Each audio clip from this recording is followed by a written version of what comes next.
Welcome back to It's Haunted, What Now? I'm your host, Lainey. I know the last episode, my apology was interrupted by ads, so that was awkward. Now you'll only hear ads if I'm saying them myself or at the end of the episode. Can I blame it on the ghosts? Because that's what I'll do.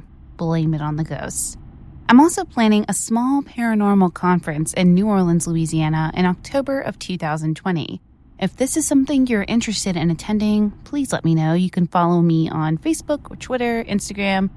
Anyways, I'm so excited that fall has arrived and the wonderful spookies that follow get me really excited. I'm ready to dive into these stories. How about you? Okay, ready to get spooked?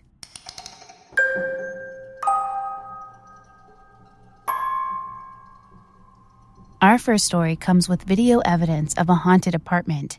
PANDAROO seems to have a ghost following them around, and it's downright creepy.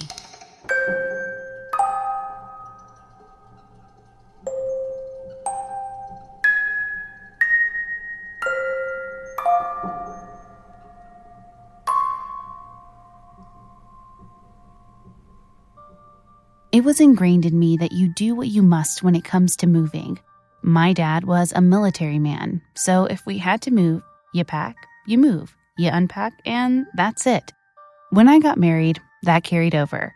So when we finally moved out of our first haunted apartment, we were living in a rented house with a couple of friends of ours. When we first moved in together, all seemed fine. Unfortunately, we had a falling out with one of our roommates, and they ended up leaving. I'm not sure if the falling out could be attributed to the fact that the house was haunted, or they were just honestly shitty people. However, we liked the house and fortunately could afford to just stay, just the two of us. 4 if you count the dogs, 5 after we got our cat. But I'm getting ahead of myself. I used to hear men talking in the living room. That's how it all started. Then things started to move. You would lay your keys down on the counter in the kitchen, and next thing you know, they're on the floor of the bathroom. The dogs would bark at the walls. The cat. The cat would be walking along, minding his own business, stop dead in his tracks, and glare down the short hallway to the guest bathroom. Puff up, hair all out in different directions, and do that weird sideways hop thing. If you don't know what I mean, YouTube it. It's hilarious if there's more than one cat. Terrifying when it's just one. He would do this and hiss and growl into the hallway, stand there a moment and flick the end of his tail for a good minute, then relax and walk away as if nothing happened. We had an odd creature or spirit or something stare at us from under our dining room table when all pets were accounted for. But for the most part, it was just the little things here and there. When we decided to look for a cheaper and hopefully less active place, the activity got more intense. Doors would swing on their own. We would hear knocks, cold spots. There was one room none of the animals would go into. In fact, I don't recall spending much time in that one room myself, to be honest, even though it was my art room. We had found an apartment nearby, as we liked the neighborhood and gave our notice. A few weeks before we began moving, I came home one morning. I worked overnights at the time, around 5:30 or 6 a.m., and was setting my things down on the kitchen counter. I had entered through the garage, so the front door was locked. We had a double-pane door with a glass portion and then the wood portion. Well, Texas winds suck, so I always locked the glass door to keep it from swinging, and it worked. But for some reason this morning in particular, I heard the glass door creak open and this loud, obnoxious knocking on the wood door. It was so loud and so obnoxious it rattled the things I had decorating our entryway and knocked a picture off the wall. It was like someone was trying to break the door down. Our kitchen had a window over the sink, and you could see if there was someone at the door using the door's peephole. I looked out and saw nothing. No one. The glass door was closed, and there was no one standing on the porch. If someone had run up and banged and ran away, I would have seen them. I woke my husband up and told him what happened. He sleepily walked out of the room and stood at the end of the entry hallway and just yelled, "Quit your shit!" at the front door, and then went back to bed. Out of curiosity, I unlocked and opened the wood door. checked the glass door, and it was still locked. And when pushed on, did not budge. The activity calmed down after that. We moved to our new apartment, which had some issues on its own, and things were quiet for a while. You won't believe this is Lainey, by the way, but there is more. Here's Pandaroo again. So we, my husband and I, our 2 dogs, and our cat, moved out of a rented house off 73rd Street. Our new apartment was a townhouse. Our landlord was fantastic. It was super nice, old, but still well taken care of. We moved in and got comfy pretty quick. We had no issues to start. Things were quiet. Till about 4 months in. This apartment had mirrors everywhere. Turn a corner, mirror. Bathroom, mirror on 2 walls. Living room, full floor-length mirror. Master bedroom, 1 wall was a pocket door styled open closet, and all panels were mirrors. They were everywhere. It was kind of creepy since I had read that mirrors could be used as portals. My mom, who helped us move, suggested that since it's a small space, they were just trying to make it look bigger. This made me feel a little better. It makes sense. A little weird, but it makes sense as it was much smaller than the house we had just moved out of. It was a 2-bed, 2.5 bath with a very small yard out back. But it was still pretty nice. After about 4 months, I started noticing weird things.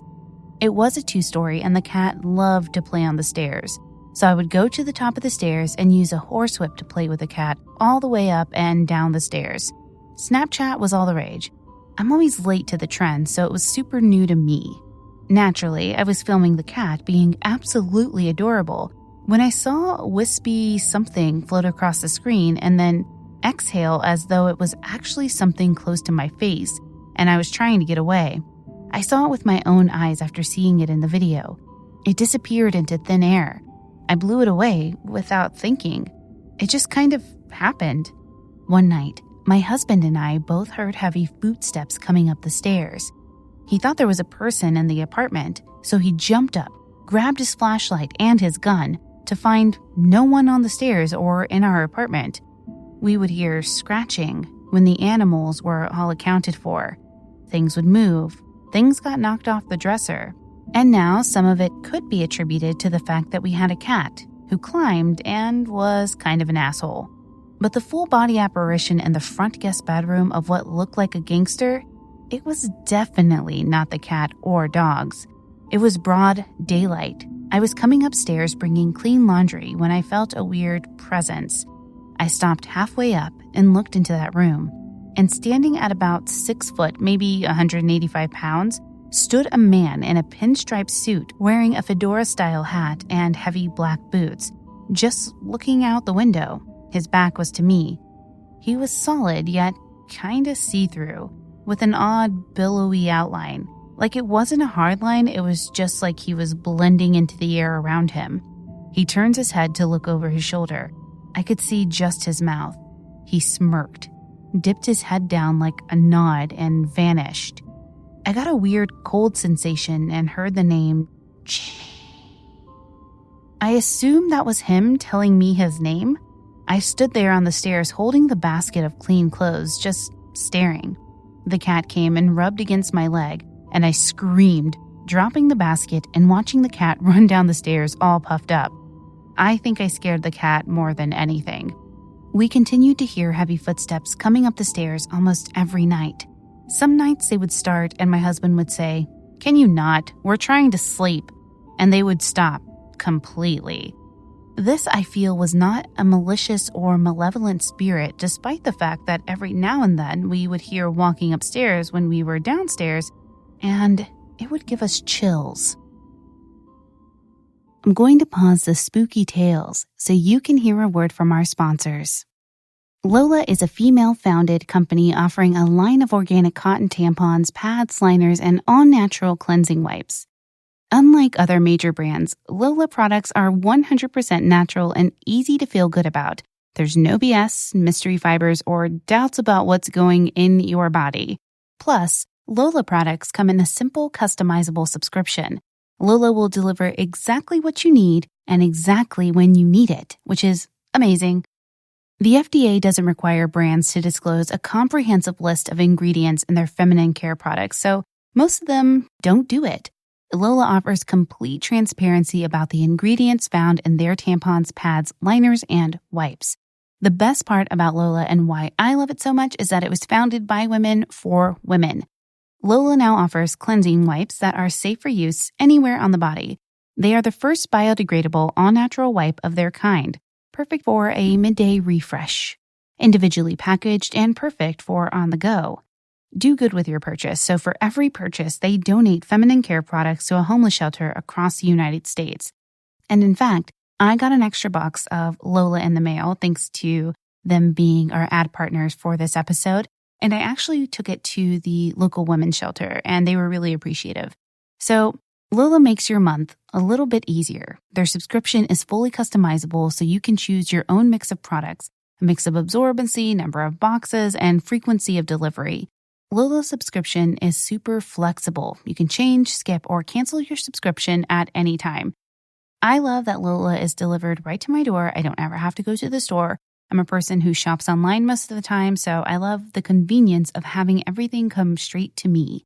So the great things for It's Haunted What Now listeners is that for 40% off your first month subscription, you can visit mylola.com and enter It's Haunted when you subscribe. Once again, go to mylola.com and enter It's Haunted for 40% off your first month subscription.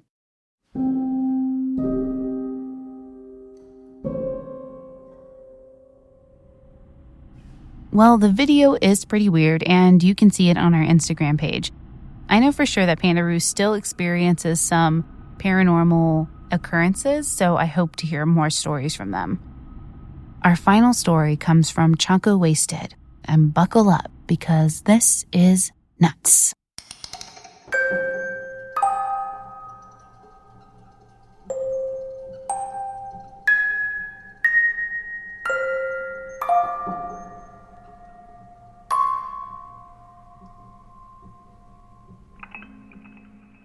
When my daughter was about 4 to 6 years old, she had an imaginary brother named Billy. Billy went everywhere with us. He was always included in our conversations. Where does Billy want to sit? What does Billy want to do? She said when he was in her dreams, she would actually be able to see him. Black hair, tall and thin. He was supposed to be like a year or two older than her. Separately from that, she always had a heightened fear of demons in her bedroom. She would frequently come crying to me that she heard a demon in her room. I would talk to her about the noises and hearing things like that. She would never believe me. She felt like I would never believe her. She didn't sleep in her room for several years. She slept in mine. It is worth mentioning, although there could be no relation, that my grandmother died in that room when I was a little girl. My daughter's birthday is 2 days before that grandma's birthday, and she was induced, so I always wondered what her natural birthday might have been. That could be all unrelated, but also, who knows if a death in a room has any lasting impact on the energy levels or openness of that room. Another time, she was staring at the ceiling saying, "Wow, I see these weird symbols." So I talked about how when we look at one image for a long time, it can burn into our eyes, so we see its reverse when we look at the ceiling. She said, "No, it's not like that." Then she started to draw them. It was really weird because they really look like they could have been ancient symbols with a deliberate design. So Billy went away when she was 6. Incidentally, the same year that she got her first cousin, Lily. No BS. She was probably less lonely as an only child because she was seeing her cousin a lot, so we talked less of Billy. The fear of demons persisted. She remained very clingy, slept with me until she was about 11. She wanted me to sit next to her shower every time because she felt like showers can allow for an accidental summoning of a demon or something like that. So she turned 12 this year, and her entire being and personality changed 180. She no longer wants to even come out of her room most of the time and would be mortified if I so much as opened the door while she showered. She hasn't talked about demons in several months, but she also rarely opens up to me in general anymore. So the other day, I walk down the hall to the kitchen and I hear her video chatting with her friend. And her friend asks, "So what do you think would happen if you told your mom about it?" Okay, hit the brakes. I don't want to snoop or eavesdrop on my kid, but put yourself in that place and how can you not? She replies, "I don't know. I think she wouldn't believe me or think I'm crazy." And then she went on about, "Sometimes I wonder if it's like a graveyard for my childhood imaginary friends." My first thought is, oh no, is she doing that awkward middle school cringe thing of pretending to have imaginary friends or hearing voices for attention? But her friend handled it well and seemed really receptive. But the conversation shortly changed, so I left after that. Then I forgot about it for a while. Today, I found myself randomly struck by a thought like lightning. What if she's actually seeing something? Edit. Oh boy. Okay, actually, I have a lot to update even though I just sent this. I decided to just ask her about it tonight. I explained the hallway passing thing, and at first she looked like she was freaking out over what I might have heard. But when she caught up to what I was asking, and that I was actually interested in suspending disbelief to hear all about it, she seemed really eager to open up. I wish I'd been recording this because she talked a mile a minute and her eyes and whole face were glazed off to the side like she was talking so sincerely without missing a beat to even have to stop and think, as if she were making something up. It was like a real story that was just spilling out of her, trying to find the fastest metaphor to compare things to. She talked about how she had several friends, but sometimes they get mad at her and make the room feel angry and wrong. She listed a lot of the names and described them, their appearances and behaviors, without even pausing to think. There were some that were in her closer inner circle and others in acquaintance circles, and so on and so forth. She said she had drawn them a lot of times, but always throws them out. I only remember that Angelina and Angelica are the twins, who are porcelain dolls, who tell her to draw them how they used to look when they were alive. She started describing a teenage male, but I didn't catch it as I was mainly watching her face and kind of what the fucking. I asked her how long she'd been seeing them, and she said about 4 to 5 months. I asked about the demon fear from childhood, and she didn't seem to validate that, but also didn't seem to even really remember what I remember. At some point, I forget if it was at my suggestion or her own, but she did consider the possibility that it could all be fiction in her imagination, that she just doesn't know. I did let her know that when I was watching her face and her eyes when she was talking, I did feel like I believed her, that she sees what she sees. Whether it's imagination or something external, it was clear she wasn't making it up on the spot. She asked, "Am I crazy?" And I said something like, "No, but there are many different ways to look at it. One way, not meaning to disregard at all, but one way is it could just be an imagination period for you. Another way is in the medical world, they might call that schizophrenia and say that it's all fiction in your imagination.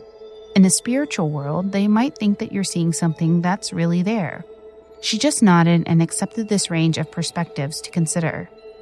I told her that going forward, if she draws about them or writes their names, then to save things for me so I can keep them together for future reference.